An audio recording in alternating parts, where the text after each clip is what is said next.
प्रदेश में ग्रामीण विकास पंचायती राज के कार्यों को और अधिक सुदृढ़ करने के उद्देश्य से प्रतिवर्ष 2000 करोड़ रुपए की राशि खर्च की जा रही है।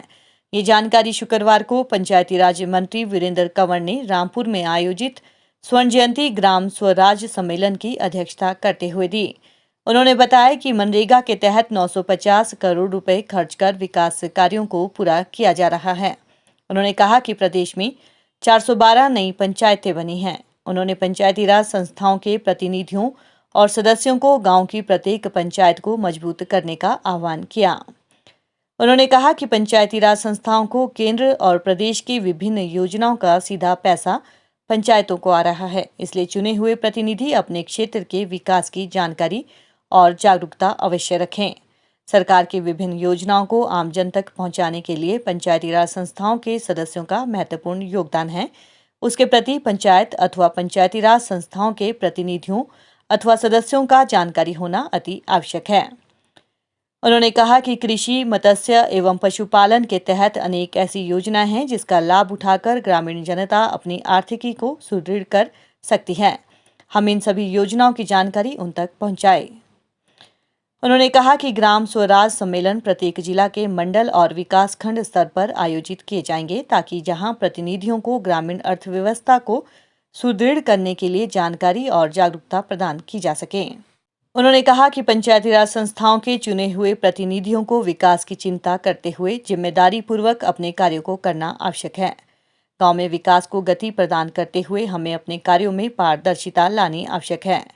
जो कार्य किए हैं वे धरातल पर दिखे ऐसी गुणवत्ता कार्यों में लाई जाए। तो पार्लियामेंट्री से जितने भी चुने हुए प्रतिनिधि होते हैं, माननीय मुख्यमंत्री जी आते हैं, उनको शपथ दिलाते हैं, लेकिन इस बार कोविड के कारण ये संभव नहीं हो पाया।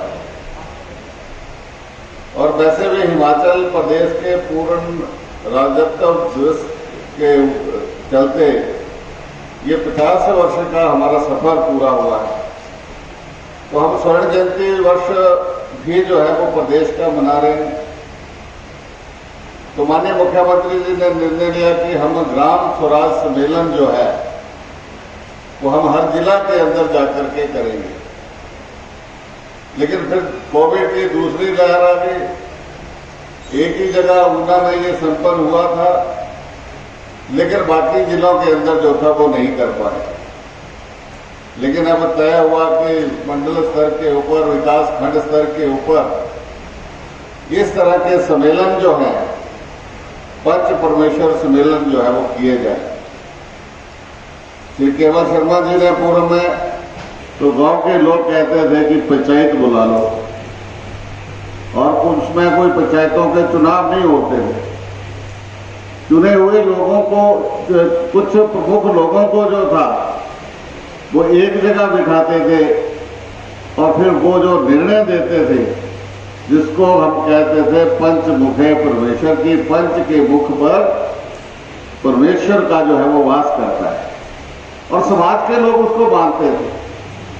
बहुत सारे काम ऐसे निर्णय होते थे जिनको लोग नहीं मानते थे और राजा के पास जो था वो न्याय की गुहार करते थे, राजा की कचहरी में जाते थे। लेकिन मैं ये समझता हूं कि ये जो आपको बड़ा दायित्व समाज के लोगों ने दिया है, मैं बहुत बहुत इसके लिए आप सबको बधाई देता हूं कि आप, बहुत सारे लोग पंच का चुनाव लड़े होंगे, लेकिन आप उसमें से जीत करके आए।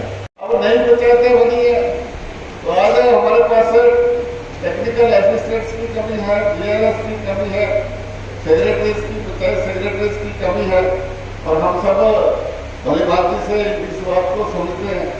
अब नई पंचायतें बनी है तो ये सारी हमने इस महीने तक जो है वो आज नए पंचायत सेक्रेटरी की जो है वो भर्ती का प्रक्रिया जो है चालू हो गई है। उनके एग्जाम जो है वो इस महीने चालू हो जाएंगे। हम नए 124 जीआरएस रखेंगे और 124 टेक्निकल असिस्टेंट्स जो है रखेंगे, ताकि आपको किसी तरह की जो है वो कोई कमी जो है वो नजर न आए। आपको पूरा स्टाफ जो है वो उपलब्ध करवाएंगे। और जितने भी नई पंचायतें बनी, हमने नई पंचायतें बनी है तो हम उन्हें नई पंचायतों के सभी पंचायत प्रधान साहिबान को कहेंगे कि वो अपनी जमीन विभाग के नाम करें और हम हर पंचायत को पहली किस्त के रूप में 10 लाख रुपए जो है वो उनको भवन बनाने के लिए दी। मैं देख रहा था आधे से ज्यादा पंचायतों के तो मेरे पास जितने भी आए सारे के सारे पंचायत भवन बनाने के लिए क्या यहाँ पंचायत भवन ही नहीं है।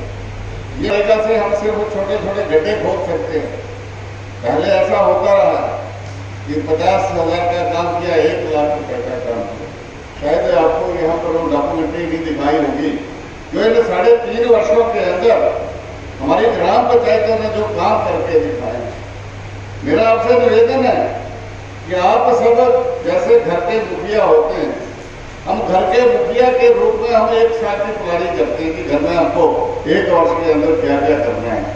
करते हैं नहीं करते, हम घर की चिंता करते हैं। आप ग्राम पंचायत के मुखिया हैं, आपको 1 साल की प्लानिंग नहीं, आपको 5 साल की प्लानिंग क्या वो आपको करनी है। और मैंने जो एक योजना शुरू की है कि 1 साल 5 काम, कि आपने 1 साल में 5 काम करने हैं और वो बड़े काम करने हैं। आप छोटे छोटे काम जितने मर्जी करिए, 1 लाख का करिए, 2 लाख का करिए, लेकिन आपने 5 लाख के काम करने, 5 लाख से ऊपर से बड़े काम। कि मेरे गांव के अंदर ग्राम पंचायत नहीं है, गांव पंचायत का भवन नहीं है, हम उसको अपने 1 साल के काम में जो है वो डालेंगे।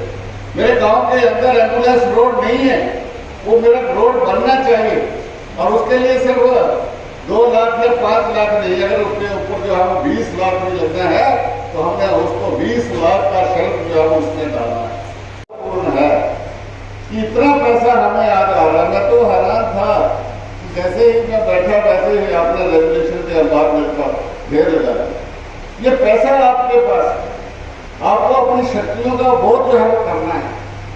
ये जानकारी जो है मैं आपको देना चाहता हूँ। मैं वीडियो साहब को ये जानना चाहता हूँ कि कितना पैसा हमारा जो है वो 14 विधियों के अंदर जो है वो पेंडिंग पड़ा है, कितना पैसा जो है वो हमारे 15 विधियों के में जो है वो आया है।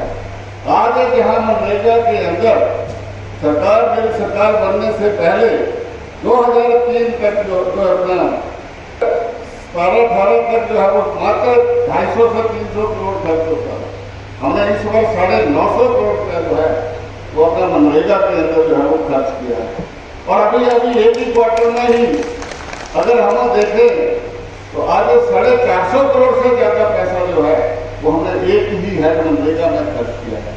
और मनरेगा में तो जितना पैसा आप अगर खर्चना चाहें आप उतना पैसा जो है वो खर्च सकते हैं। आज हम अगर पिछले वर्ष का